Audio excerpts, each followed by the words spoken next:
क़ौमी असेंबली जे थरपाकर जे तक NA 215 ते पीपल्स पार्टी के उम्मीदवार वकील मोहम्मद मीन बजीर सवें गाड़ियुनि के काफ़िले में रिटर्निंग ऑफिस पहुंची पंहिंजो नामज़दगी फार्म बहाल थियण बैदि PP सां अलहदगी जो ऐलान कंदे आज़ाद उम्मीदवार तौर चूंड विढ़ण जो ऐलान करे छॾियो।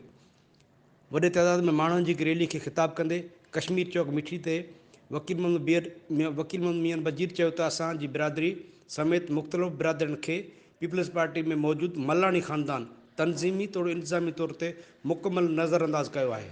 हुन चयो त आज़ाद उम्मीदवार तौर चूंड विढ़ां थो ऐं पीपल्स पार्टी सां को बि तल्लुक़ न आहे। असां पंहिंजे अवाम जे हक़नि लाइ अॻु बि विढ़िया आहियूं ऐं हाणे बि अवाम ख़ातिर मैदान मल्हाईंदासीं ऐं NA 215 जी अवाम वटि वञी वोट घुरिबो। असां अॻु बि अवाम ख़ातिर भोॻियो आहे। अवाम असांजो साथ ॾिए त सोभारा थींदासीं। हुन चयो त पीपल्स पार्टी में वन मैन शो आहे। असांखे उन्हनि ई नज़रअंदाज़ कयो। हाणे अवाम जो एतमाद बहाल करण लाइ मुख़ालिफ़नि खे हाराइण लाइ मैदान में आहियूं।